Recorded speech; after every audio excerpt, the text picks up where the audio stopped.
Assalamualaikum warahmatullahi wabarakatuh.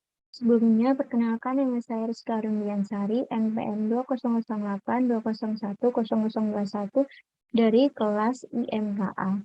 Di sini saya akan mempresentasikan materi tentang bab 5, yaitu social interaction atau interaksi sosial.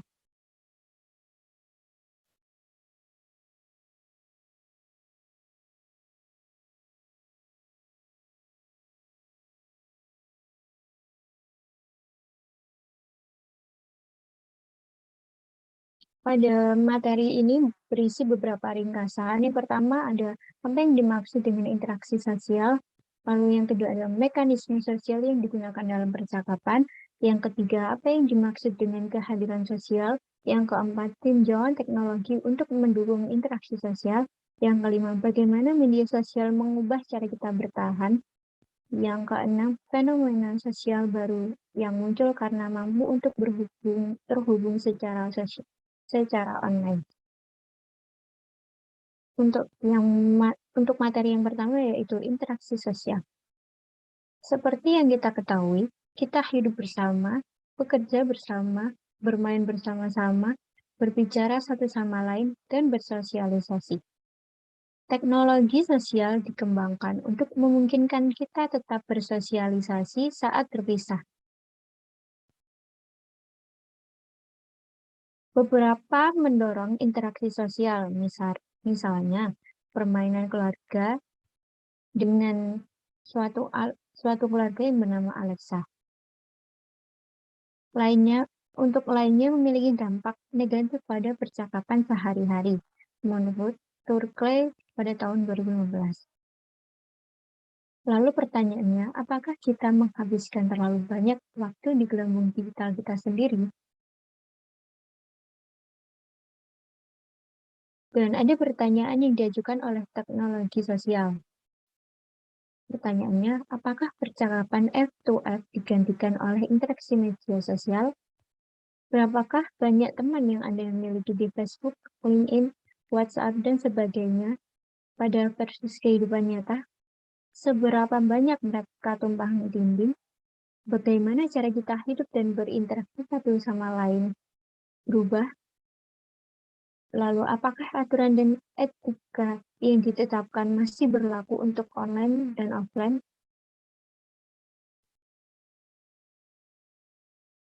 Untuk selanjutnya, mengenai mekanisme percakapan. Berbagai mekanisme dan aturan diikuti ketika mengadakan percakapan tatap muka, seperti saling menyapa. Contohnya, halo, hai. Pada percakapan kedua orang, si A menyapa halo, dan si B menyapa hai, si C menyapa hai. Atau contoh lain, baiklah, baik, bagaimana kabarnya? Baik, bagaimana kabarmu? Oke. Begitulah kehidupan memperlakukan. Lalu selanjutnya mengenai aturan percakapan.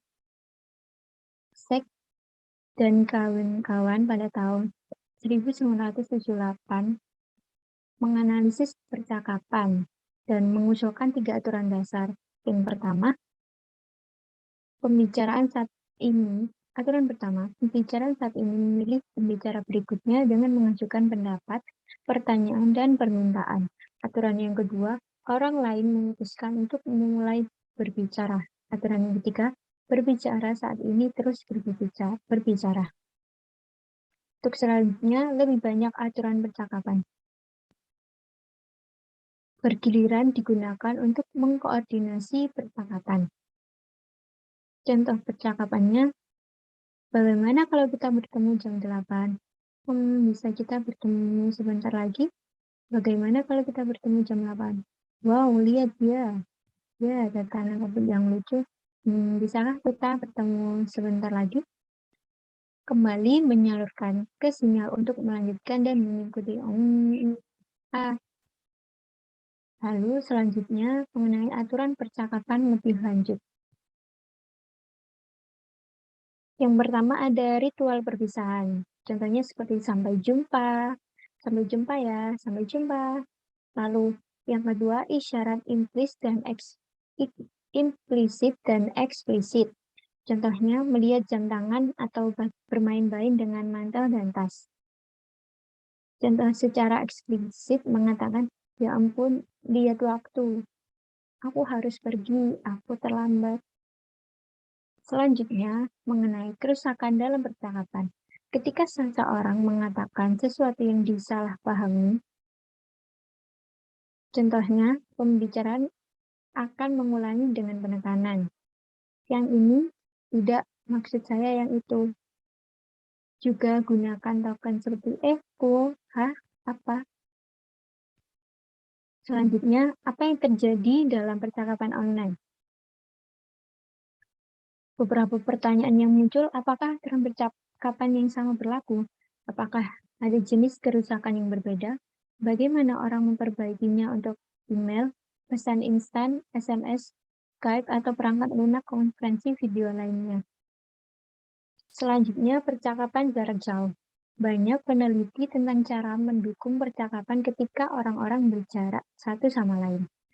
Lalu, banyak aplikasi telah dikembangkan, misalnya email, konferensi video, instan pesan, dan ruang obrolan.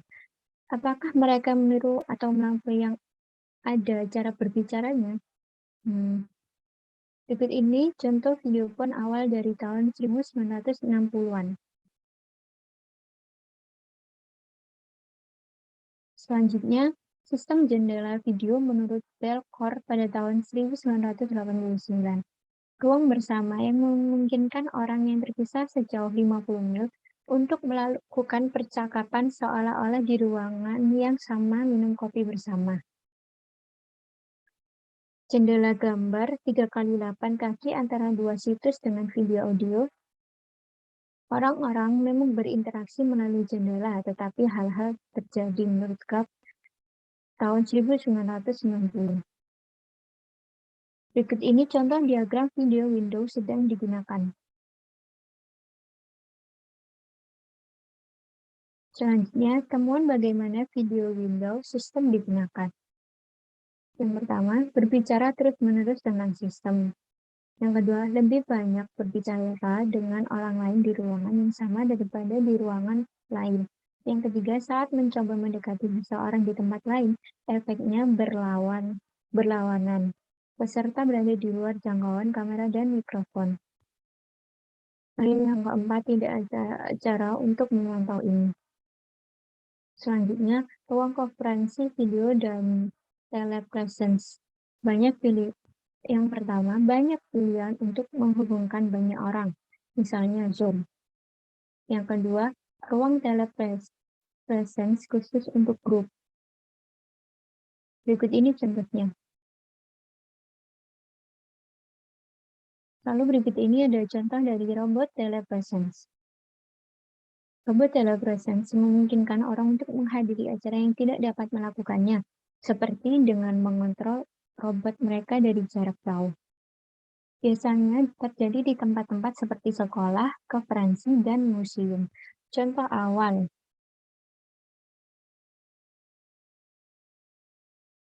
Ben sering berdandan agar terlihat seperti orang lain di acara tersebut dan berpengalaman positif berada di sana.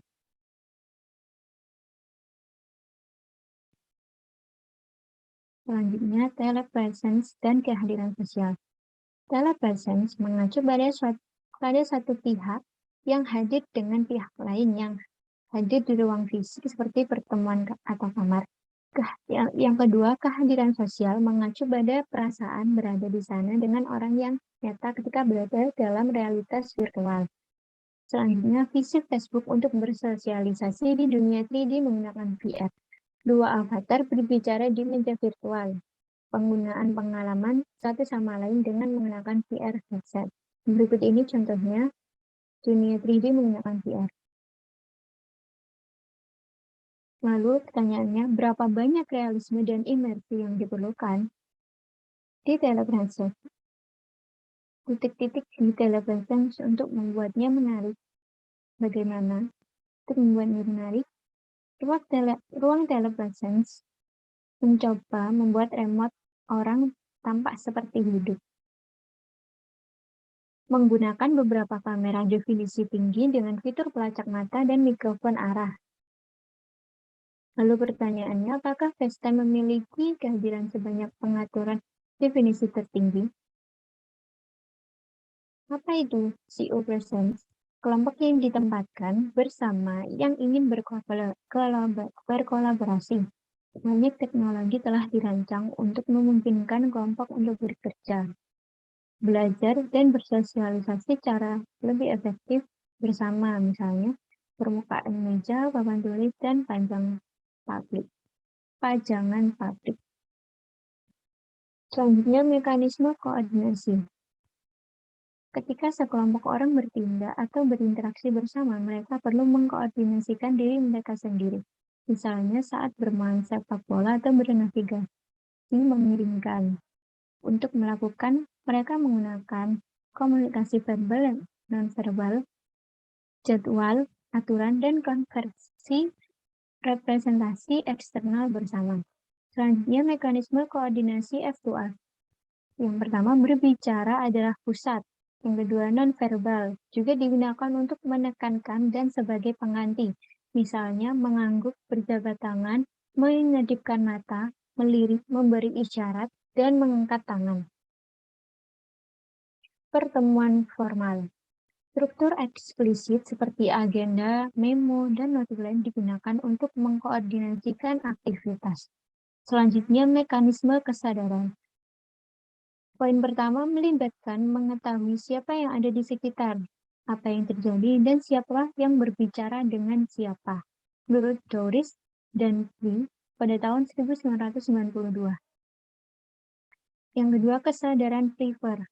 Mengawasi hal-hal yang terjadi di pinggiran penglihatan. Mendengar dan mengawasi memungkinkan pelacakan apa yang dilakukan orang lain tanpa isyarat eksplisit. Lalu yang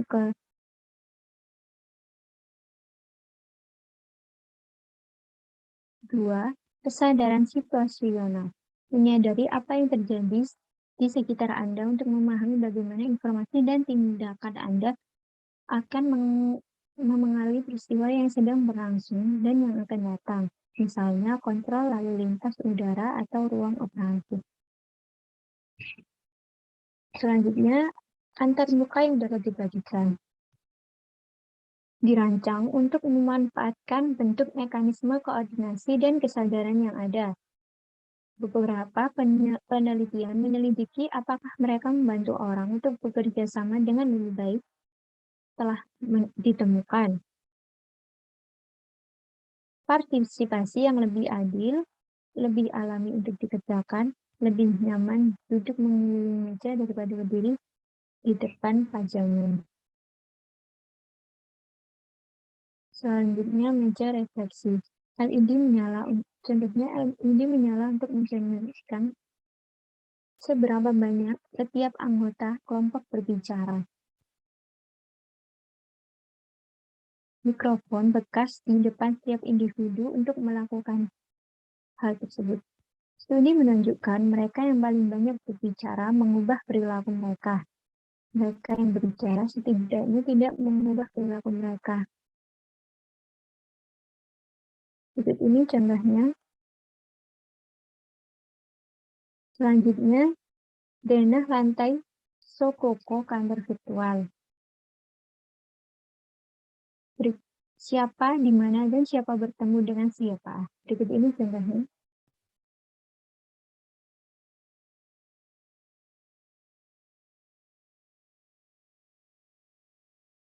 Berikut ini contoh bermain bersama di ruang yang sama. Berikut adalah contoh pengunjung menggunakan AR kotak pasir di V dan A. Yang bernama V dan A. Pengunjung tersebut melihat pemandangan dari pasir. Sistem bereaksi dengan mengubah lanskap berwarna digital yang ditimpangkan terlihat pada gambar pasir yang memungkinkan bentuk kolaborasi yang kreatif. Selanjutnya, keterlibatan sosial. Keterlibatan sosial mengacu pada partisipasi dalam kegiatan sosial kelompok. Pertukaran sosial di mana orang memberi atau menerima sesuatu dari orang lain, sukarela, tidak dibayar, dan sering altruistik, dalam artian berbagi dan berbuat baik untuk orang lain. Situs web sering digunakan sebagai hubungan untuk terhubung dengan rakyat. Retweet adalah cara ampuh untuk menghubungkan jutaan orang.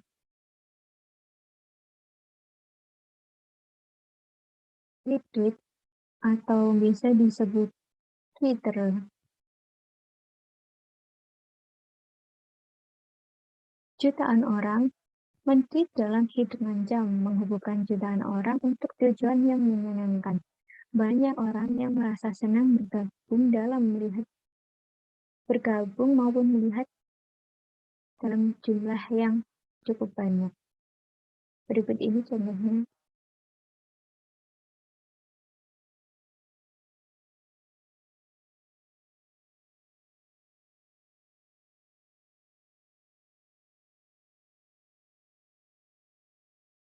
Pada PowerPoint ini juga berisi mengenai kasus yang berisi tentang bolehkah berbicara dengan orang yang sudah meninggal menggunakan tersebut.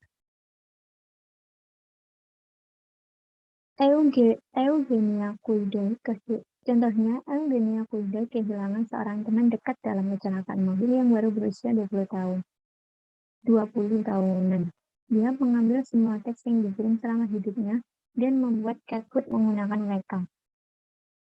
Catboard menanggapi pesan teks sehingga Eugenia dapat berbicara dengan temannya seolah-olah dia masih hidup. Apakah menurut Anda cara yang menyeramkan atau menyenangkan untuk dihadapi saat terjadi duka? Apakah itu menghormati orang yang sudah meninggal? Tentu cara tersebut kurang baik. Pada ringkasan materi ini berisi mengenai interaksi sosial adalah pusat kehidupan kita sehari-hari. Mekanisme sosial seperti bergiliran dapat memungkinkan kita untuk berkolaborasi dan mengkoordinasikan aktivitas kita. Tetap menyadari apa yang dilakukan orang lain dan membiarkan orang lain tahu apa yang Anda lakukan adalah aspek penting dari kerjasama dan sosialisasi.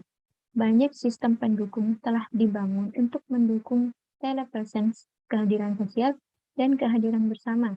Media sosial telah membawa pengaruh yang signifikan perubahan dalam cara orang tetap berhubungan dan mengelola kehidupan sosial mereka. Baik, sekian yang dapat saya sampaikan. Mohon maaf apabila ada kesalahan. Wassalamualaikum warahmatullahi wabarakatuh.